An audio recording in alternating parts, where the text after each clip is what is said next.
The first place to start is look at what your competition is doing and see if you can do it either better or so differently that it's disruptive. Designed to encourage, empower, and educate real estate professionals by sharing best practices from business leaders that are proven winners. I'm your host, Kyle Malnati, and this is Calibrate Real Estate.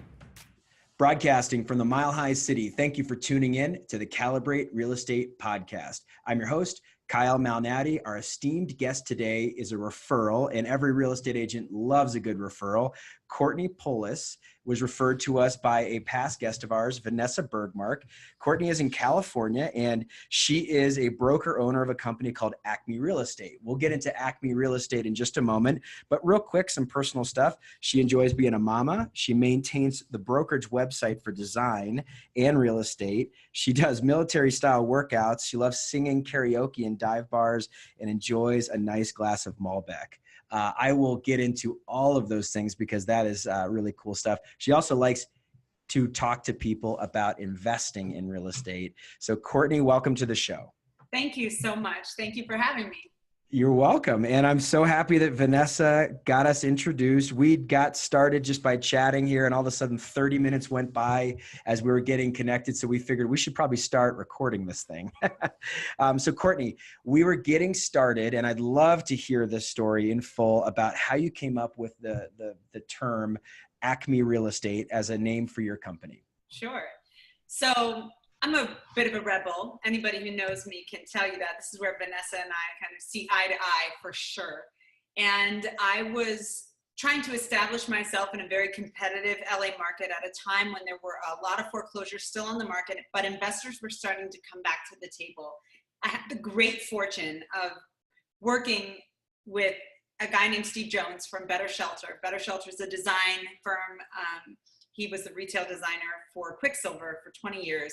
And he kind of brought this beachy, affordable design component to the flips that he was doing. And I knew I wanted to use his logo and his branding because I was just getting started. Nobody knew who I was. So I went to my broker and I said, can I put his logo on the sign? Like my name and information at the bottom, very small, and his logo on the sign. And they were like, no. Big brokerages rely on their branding on the yard signs, and they need people to know that they are a presence in the market. So really they're putting their brokerage branding ahead of their client branding. I didn't want to do that. I wanted to be the firm that put my clients' agenda, marketing-wise and otherwise, ahead of the brokerage agenda. So I started my own brokerage, and we call it ACME because it's kind of the no-name brand. It's the generic brokerage who can put their clients' needs first. Well, I'm thinking of Wile E. Coyote getting crushed by an ACME. I know, and we do blow it up, but that's not the origin of the name. ACME is like also the pinnacle, it's the top. And we do find that we're like the best at what we do. Totally love it. Okay, so I think that what happens a lot of times is people in our industry can get stuck.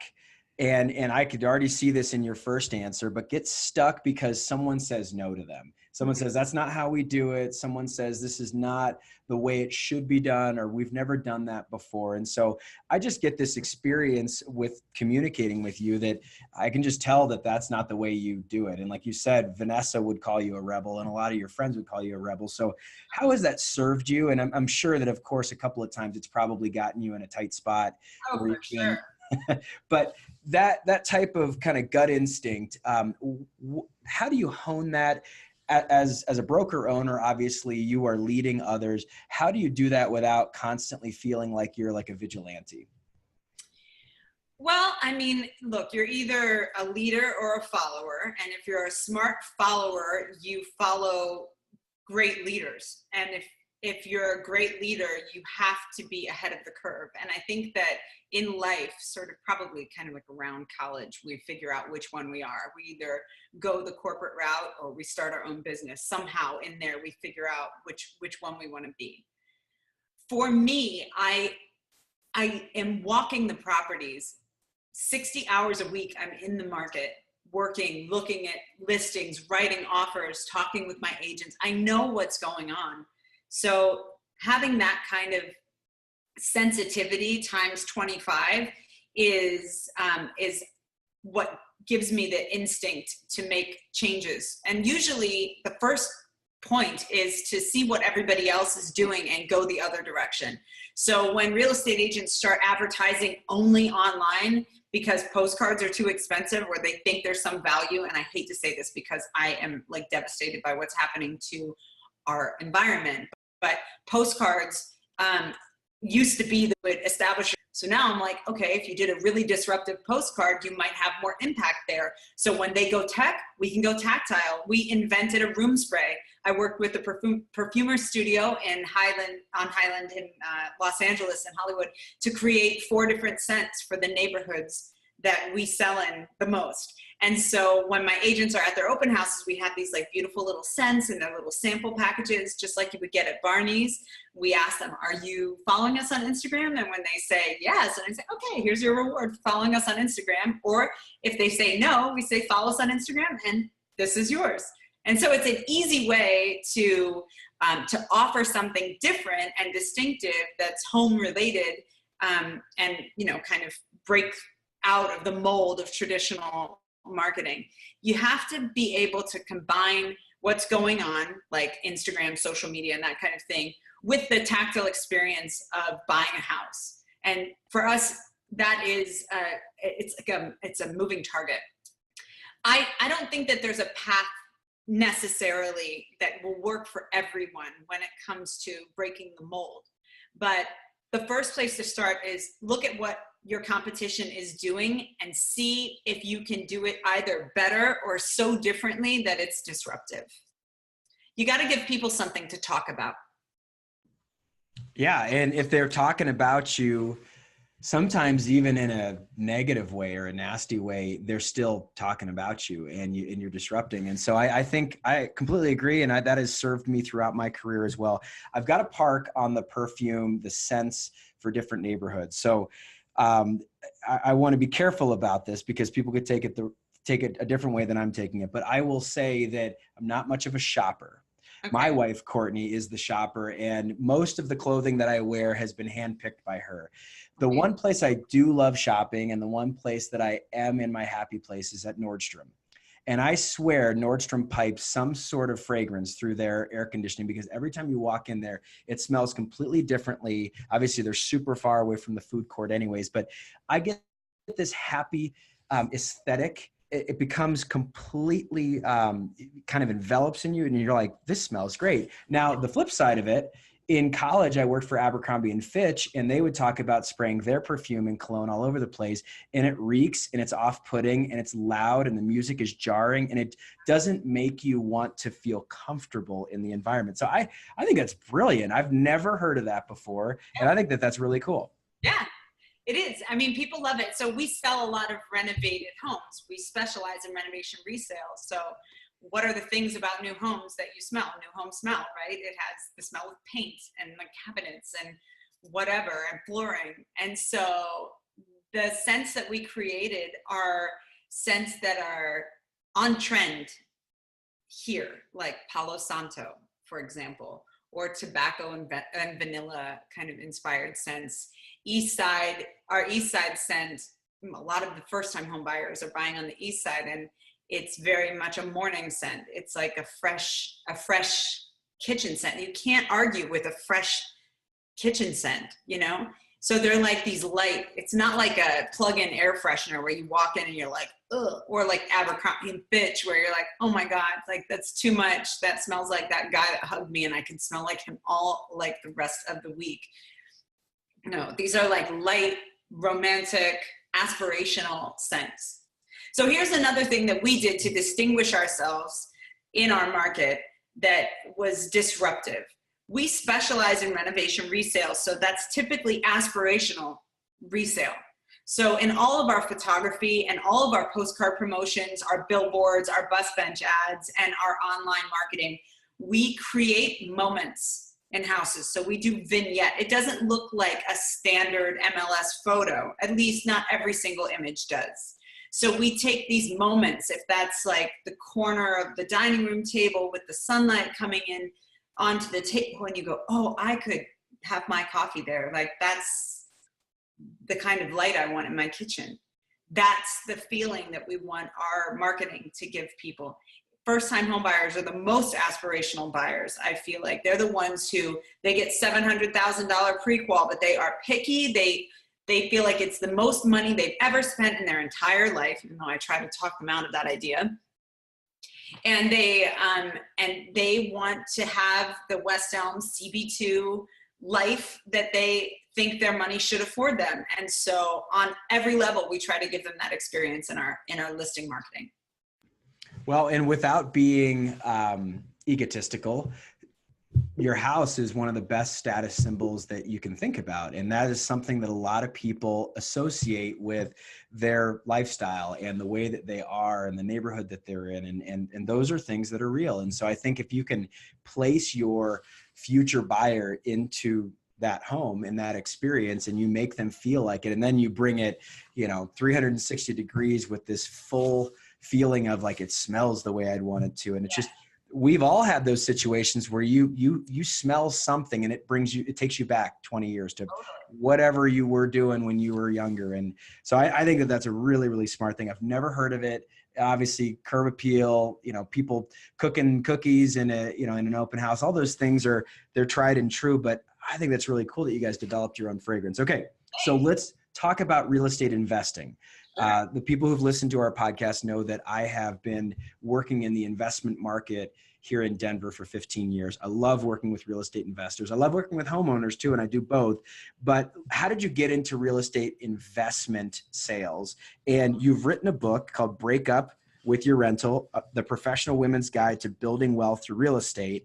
We had mentioned in our prep that you are very much aligned with our mission. At Calibrate, we exist to help people create generational wealth through real estate. So let's talk about wealth building in real estate and why that's such a passion of yours. So I think unless you come from a family that is a family of homeowners or investors, you don't get this kind of education anywhere. And for women especially, we have been working to swing the pendulum in our favor recently. For many of us, we feel like superwomen, like we have to be college educated, have an amazing job, be super smart, gorgeous, have our nails done, be fit, be the perfect mother, perfect wife. We have all these things working for us, but never financial independence is on the menu of what it is that means equality to us. However, every woman that I've ever met who has a high quality lifestyle and really a kind of je ne sais quoi, where you go, that's who I want to be when I grow up. These are women who have found a way to diversify their portfolio beyond a 401k. And the best way to do that is through real estate. And the beautiful thing is you don't need a lot of money to make a lot of money. So the number one thing that I educate my female single clients on is the fact that you do not have to buy where you live. And that's a big one, because for women, we are trained psychologically to be nesters. So we think, oh, well, I live in New York, I make 150, but I can't buy anything here. I can't afford what I want here. And it's okay, most of us work in cities where the cost of living is high and the cost of real estate is high. So for a 26 or 27-year-old woman, how can we afford to buy what we want to live in? Stop. You have to look beyond the city that you live in and maybe look to emerging markets and transforming markets across the country. It's very affordable to buy in Oklahoma right now, or State College, Pennsylvania. Rahway, New Jersey is 45 minutes outside of Manhattan and has renovated row houses, walking distance to the train station for $300,000. So for an FHA buyer, that's less than a $10,000 investment, One of my clients, she actually bought her first place with a zero money down credit card. So she took $10,000 out, zero money down, bought a place in St. Louis for it was $80,000. She put a little money into it and then made $750 profit every month on that rental, and then paid her credit card back. So literally she bought her first place without $1 of her own money. Crazy. That's but aggressive. Amazing. It's amazing. And so where there's a will, there's a way. And my point is that you can start by thinking, like by kind of changing your thinking to acknowledge that you can make your money go further sometimes in different markets than where you live. And if you can acquire one property a year, even if it's $40,000 here, $70,000 there, $120,000 in another place, you start acquiring these cash flow positive investments, then in 20 years or 15 years, when you meet Mr. Right, you can sell them all, take the appreciation, and buy the dream house as your first house. Now you don't have to wait. And this is the point, is I've never seen anybody be able to save from their paycheck enough money to truly make a big like financial jump. So usually people are working within a small savings. So maybe they'll have 50,000 in savings. With me, my family didn't ever own any houses. I was never trained on this. Never. It wasn't until I got my real estate license and my mentor, Polly Driscoll, said to me, Courtney, you can buy that co-op. And I'm like, I can't buy a co-op. I can't buy anything. What are you talking about? It's $235,000. That's the most money I've ever, like, I just last year had a 500 credit score. How am I going to buy this thing? Anyway, she figured out what lender to put me with. I bought the property, and then I sold that property. I bought a 2-bedroom. I had my child in that 2-bedroom. And then I sold that property, bought another property, kept one as an investment. And eventually the distance between my purchase price and the resale becomes, instead of $20,000 the first time, then it's $50,000 the next time, then it's $100,000, then it's $200,000, then it's $400,000. And now I can live in my dream house. It's taken a couple years. It's taken like 8 years to, time the sales and decide what I want to do and work with the rates and et cetera. But it's so possible. And had I started a little bit younger, I could have done more. So my point with Break Up With Your Rental is to try and encourage people to get out of the idea that renting, which is a net loss, is actually saving them money somehow. Like, well, it's so cheap to live here and I get to live in the place where, I want to live location wise. It's like, you can do that and still become a cash flow positive investor if you just skip the Louboutins and put that money toward buying an investment property in a cheaper part of the country.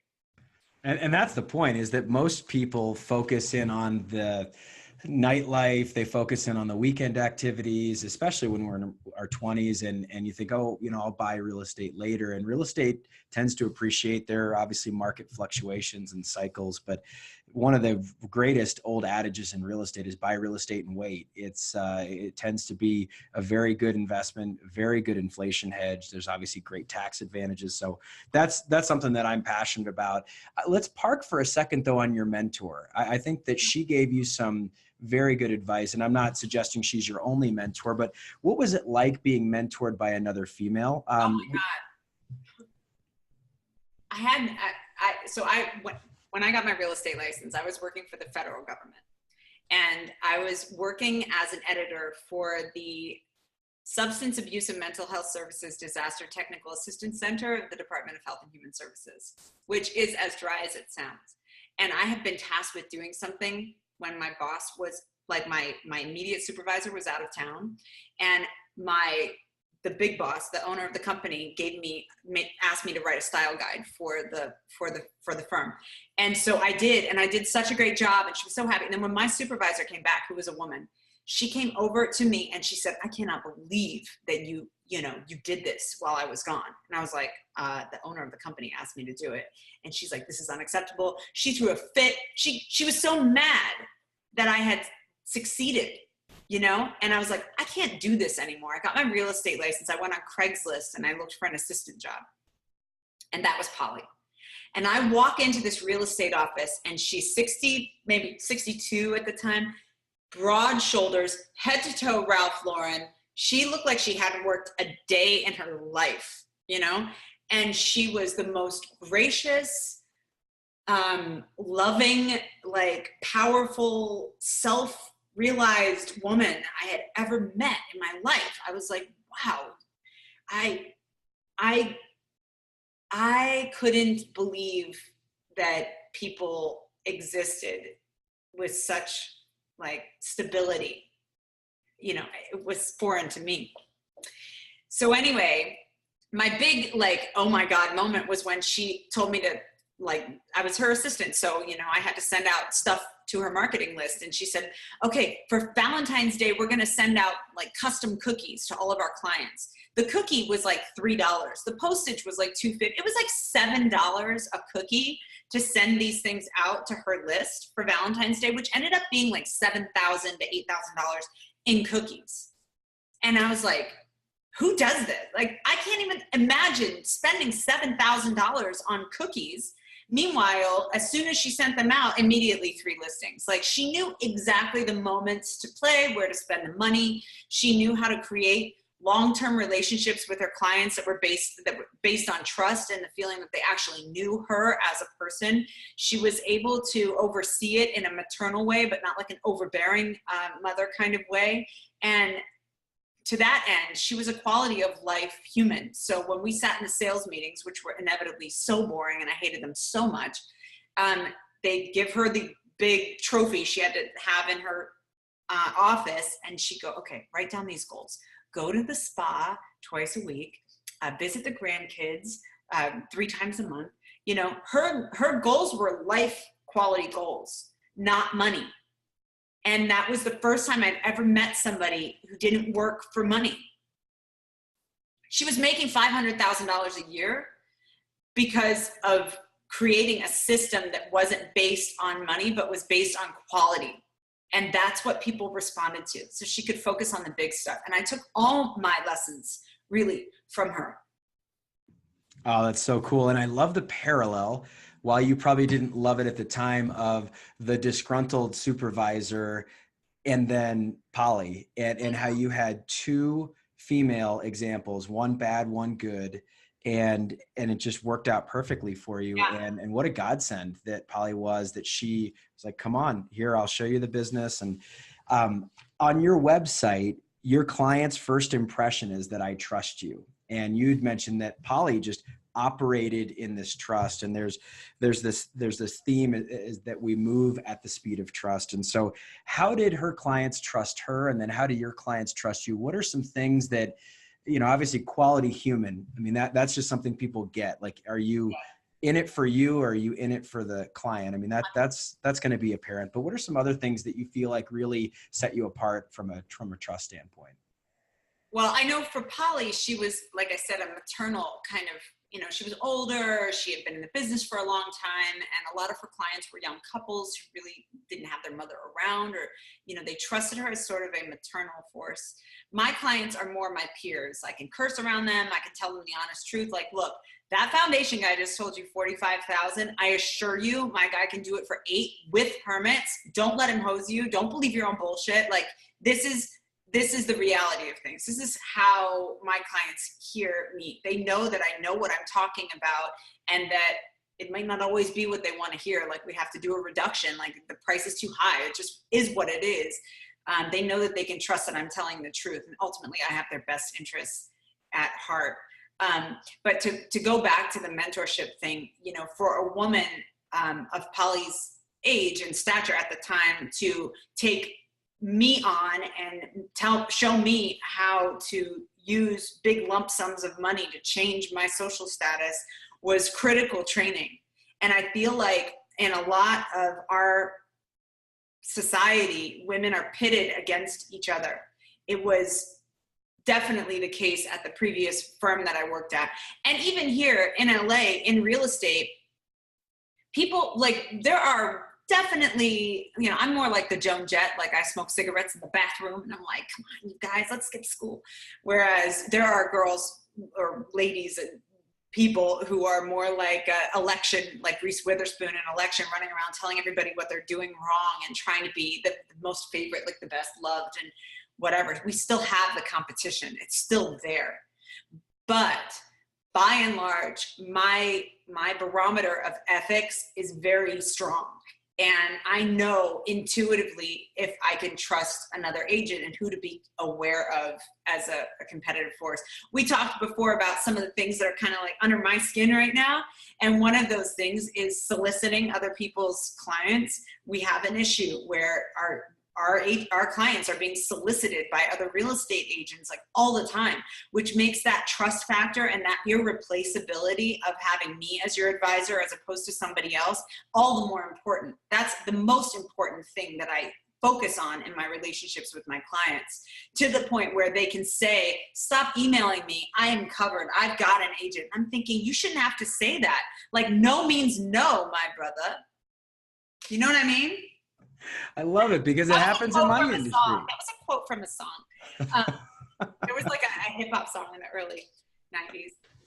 Oh my gosh, you are so awesome. For those of you who are not watching on YouTube, you have to see Courtney. She is a hoot. All right, so let's talk about the Woman Up movement with Sarah Sudachan, the empowerment part of it, because I agree that some of the trappings of being just a female, and I will say as a male, I have 2 daughters, I have a wife, I have a mother. I know that there are things that women deal with on a daily basis that men never deal with. I mean, just from a security standpoint, some of the things that you think about as people, you know, as you're walking down the street or if you're on a trail going for a run. So some of that stuff exists, but the cattiness and all of the negative competition, the tearing down, all of that stuff, that might be the way of certain people. But I will tell you that I have noticed that there is a groundswell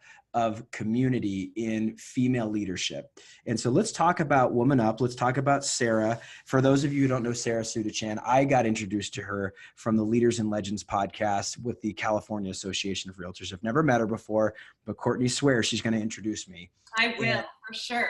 So let's talk about it. Let's talk about you being a speaker with her, and then also just kind of what the positive side of women empowerment in real estate looks like.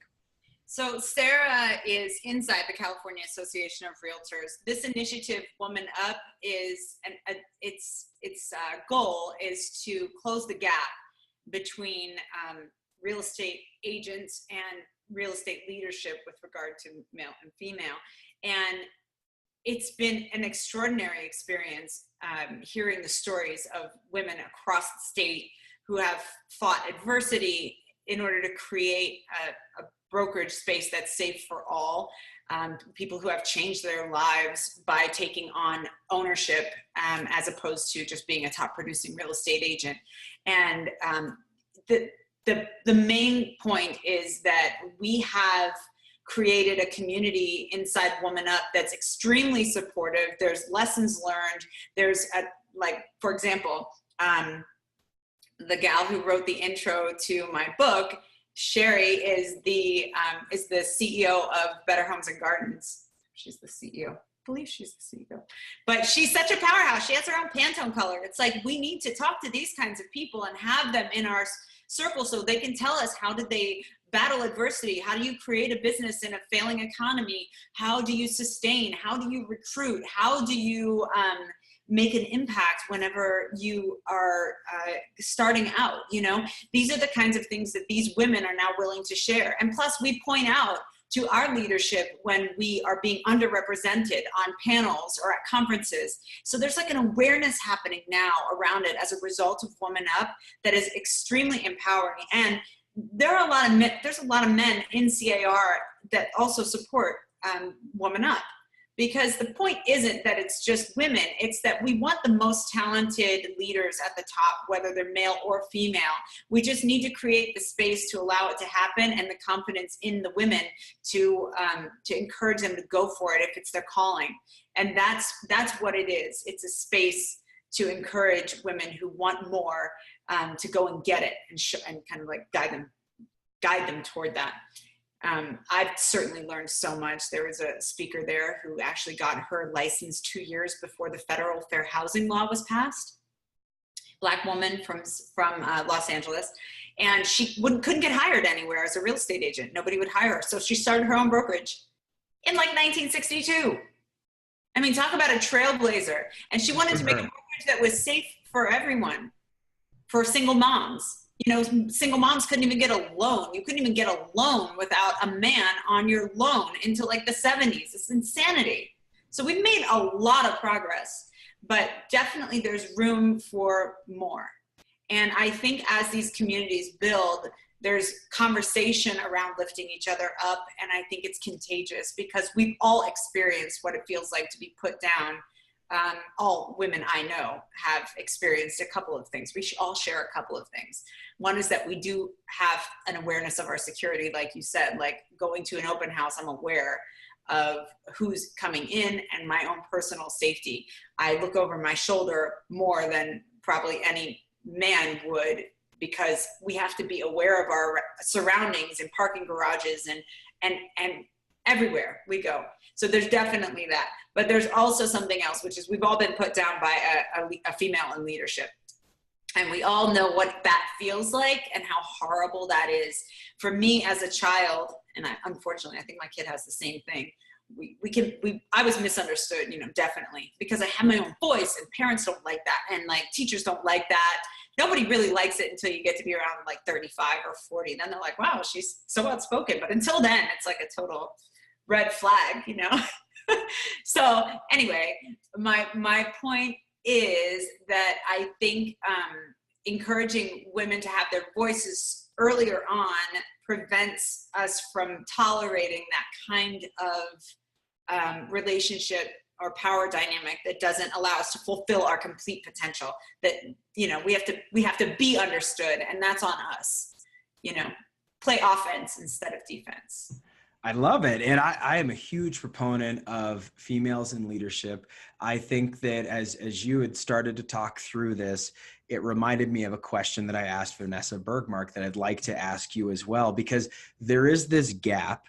And I think if you're looking at breaking the mold in real estate, one of those is making sure that there's equality for everyone, regardless of gender, regardless of, ethnicity. I mean, just, hey, if you're good, you need to be here. And I think that's the point of all of it. And I love the community around it. So here's the question. One of my favorite books lately is a book called Business Boutique by an author named Christy Wright. And I've met Christy before. The subtitle of the book is A Woman's Guide for Making Money Doing What She Loves. It's also a great listen if you're into podcasts. In a recent article by the U.S. Department of Labor, specifically the Women's Bureau, several trends were noted. 32.7% of women were in the workplace in 1948. Now it's 56.8% of people in the workplace are women in 2016. So that's pretty interesting. You've got from 32% now to 56%. Women own close to $10 million in businesses. Women own close to 10 million businesses, accounting for 1.4 trillion in receipts. Yet only 27% of chief executives are women.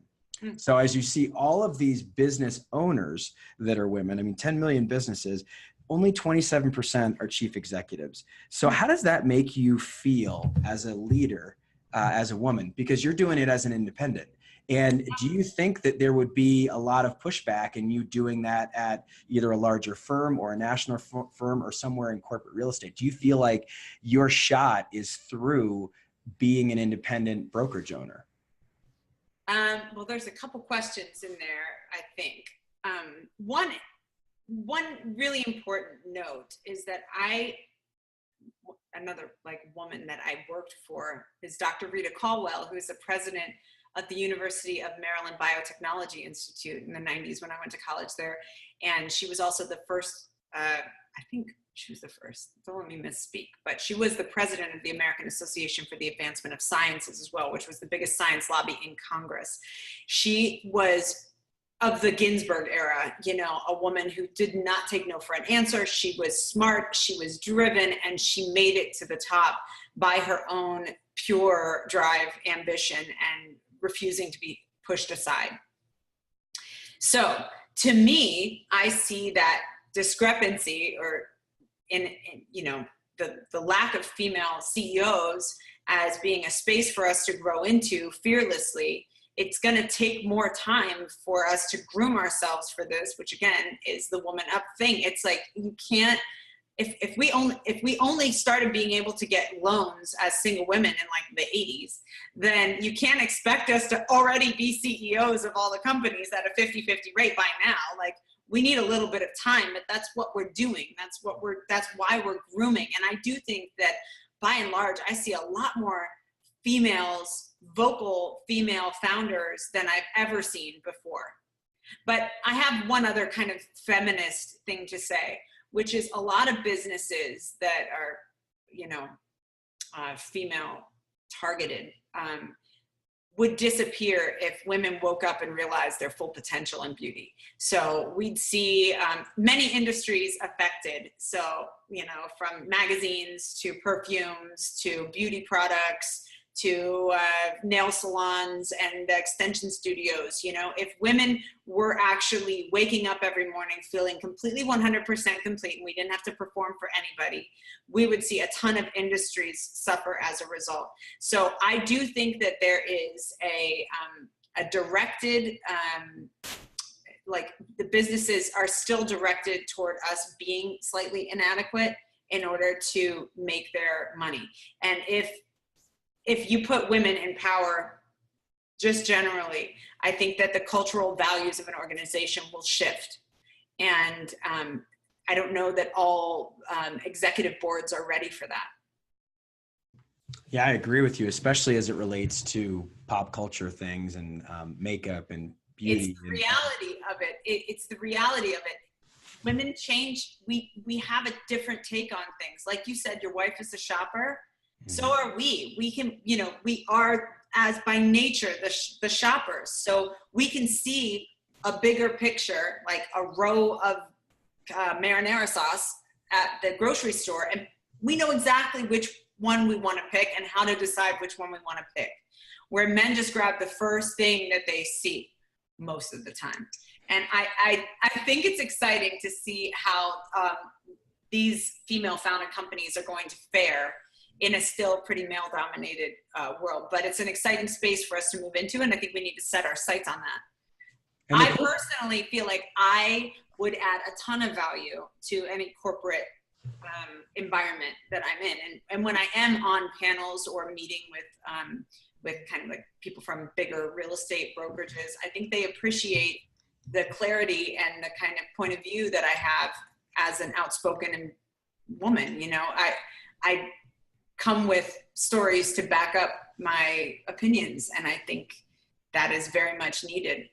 Real estate gets so locked in to doing things a certain way, and then they pump that out, and then 10 years go by. It's like, like the hotels in Hawaii. It's like maybe they came in and built them in 1978, and then nobody ever went back there and updated them. I'm just saying, like, we have this thing where we like, okay, if it ain't broke, like, don't fix it, and I don't think that's working anymore. Our markets are changing too quickly, and our marketing has to keep up. Our leadership and cultural values have to keep up. People stay at brokerages because of the way that they are supported while they are there. So I feel like that's some space where having females in leadership in real estate is really going to impact the success of our independents and franchisees.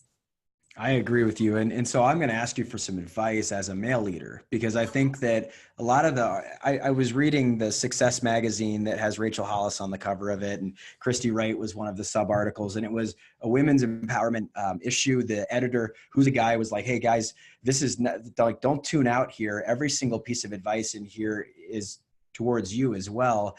It's just from the voice of women. And there were a couple of just op-ed pieces that basically said, hey guys, we might be taking a step back for a moment. We might be standing on the sidelines for a moment as we watch some very empowered women really take the stage, and don't let that be an opportunity for you to shrink.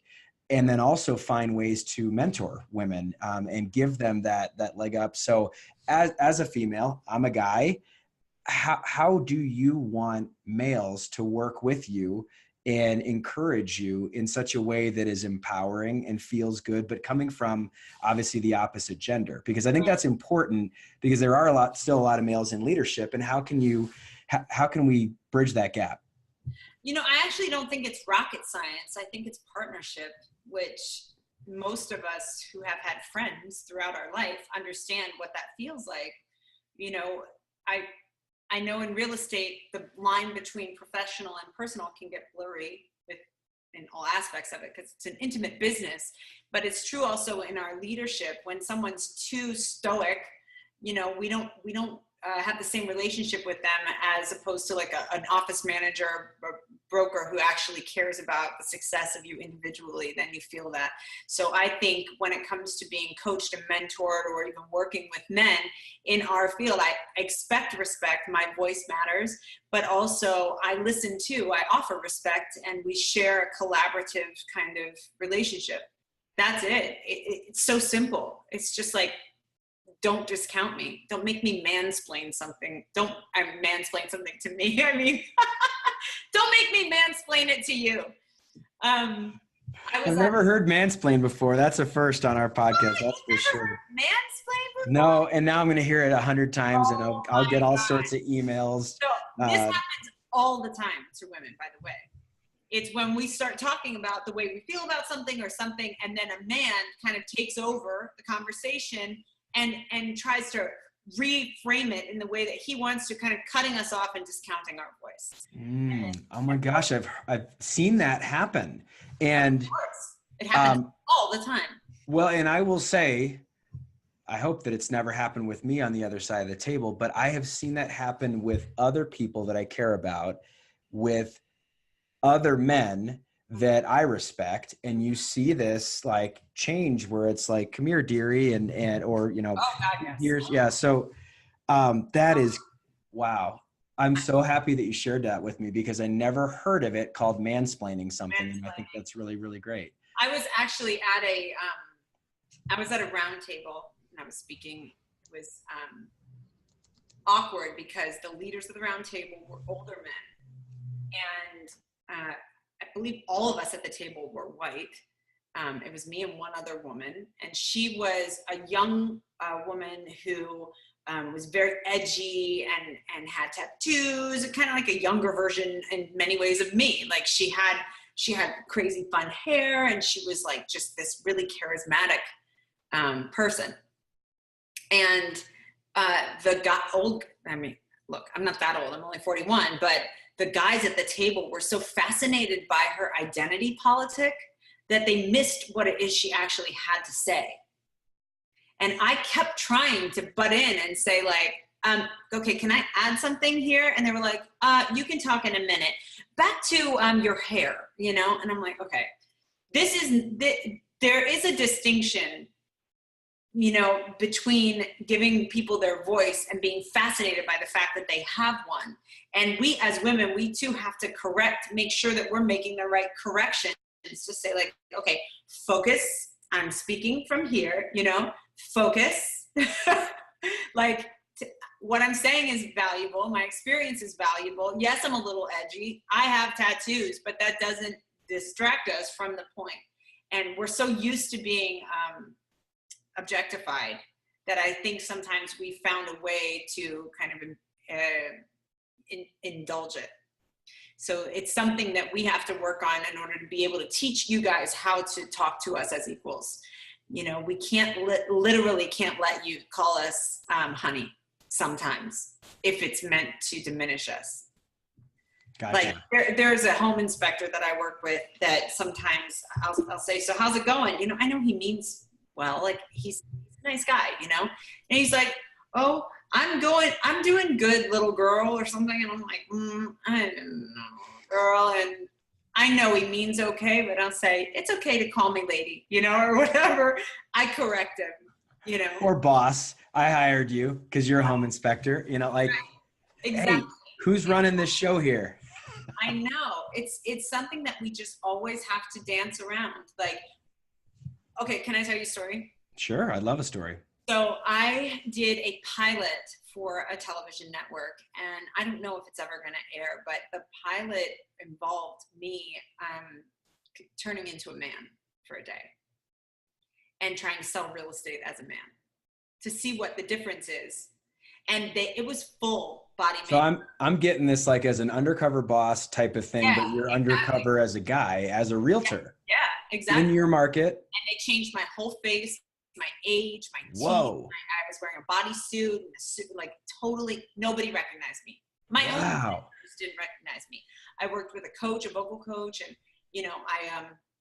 I got to experience what it was like to be somebody who didn't have the door held open for them and who didn't get all of that extra attention for being a woman just by default. So I'm saying that because, women, we have been bred to be acknowledged for certain things and not for other things. So usually not for what we say, but just for like how we look or what our age is or our hair length or something, like little girls, you tell them, oh, you're so pretty. And boys are like, oh, you're so brave. We do this thing to our kids and it sticks with us. But in that suit, I was invisible. And so I got to see all the spaces in my own daily routine around being a woman where I indulge a little bit in the deficiency,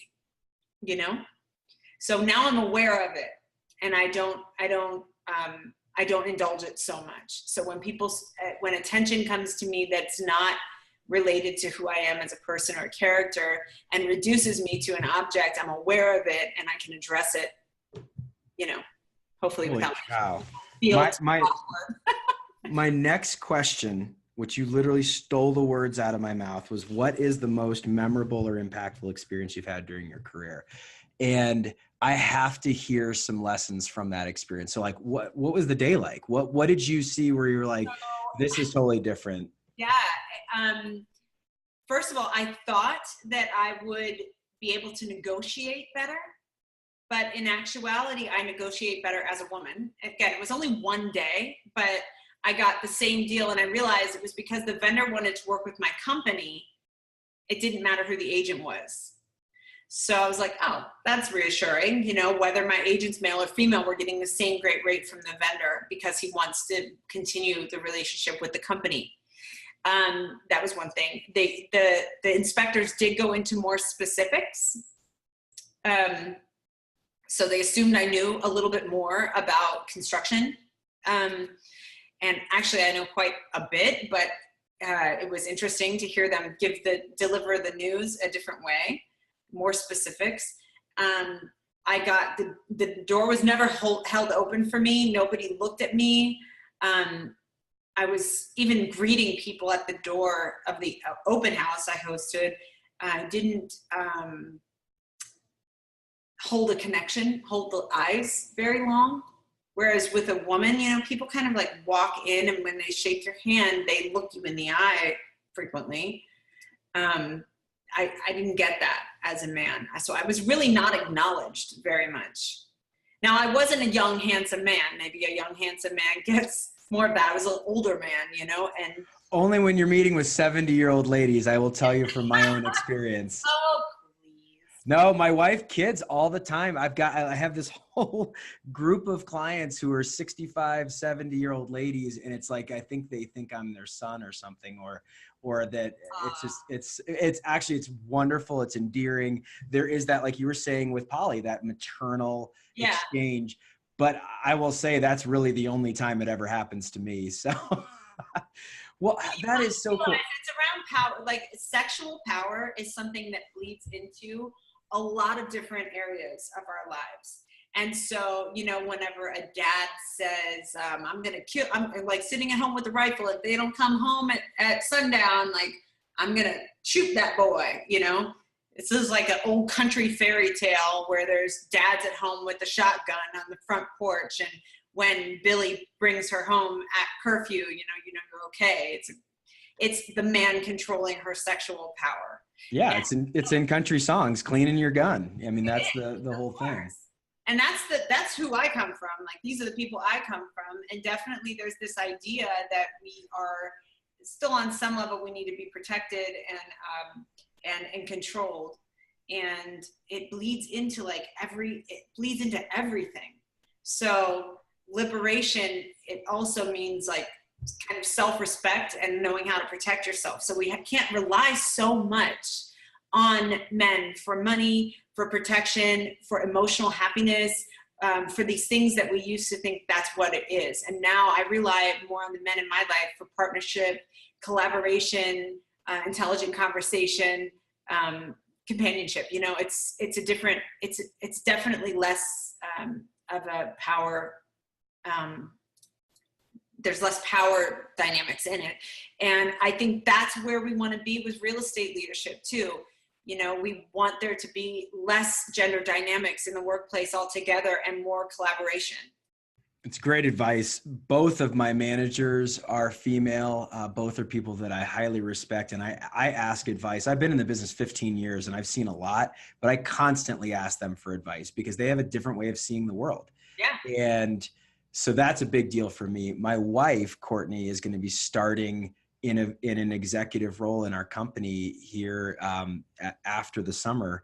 And so that's going to be a really impactful thing because I've said it, and I am the guy that doesn't understand construction. I mean, I've been around a construction site. We've done some renovation projects, but I am not that guy that gets in the weeds. And I will have some of my male buddies look at me like I am like crazy when I'm like, I don't understand it. I don't know what that is, right? You know, I'm on the demo crew. I am not on the finishing crew. Let's put it that way. So, and I love to be the assistant. I did a mission trip a couple of weeks back, which we'll make into a podcast episode at some point, where I was the foreman's assistant and I loved it. I just sat there and I carried different pieces of wood over to him as he cut them, and I'd nail boards where he told me to nail them, and I don't care. It doesn't matter to me. And so I think it's important for guys to kind of lose your cool card for a moment, say like, hey, there's space for everybody.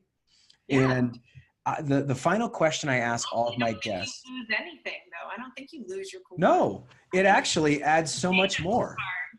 Yeah, you're like way cooler.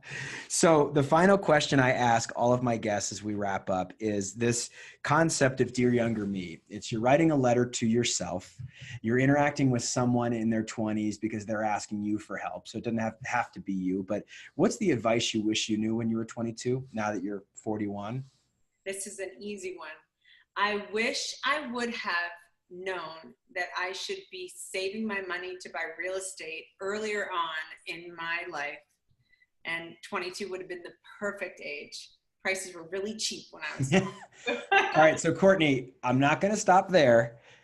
Give me a couple of tactical steps of how people can be saving their money, especially in real estate. I mean, we're in a business where everybody's, you know, all hat, no cattle, to use the country expression, you know, like lots of show, lots of fancy cars, not a lot of wealth if you're a realtor. And we all know people who are in their 70s that are still selling because they have to. So how do you do that as a 22-year-old or a 25-year-old? 22, how much are you making, right? So if you're making $50,000 a year and you're living in a place where most of that money is going toward your rent, you have to figure out a way to save $500 every 6 months, which you should be able to do for a couple of years until you have $3,000 to $7,000 down payment.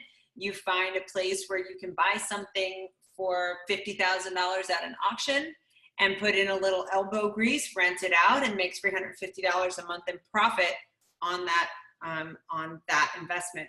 You have to figure out how to just live maybe a little bit more cheaply. In my book, I have stories of women who rented a room in a house when they were around this age. Instead of renting their own apartment, they'd rent a room.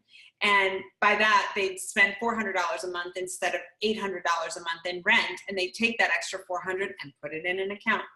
It's like you have to make a conscious effort. Protect your credit. Don't go into too much credit debt too quickly.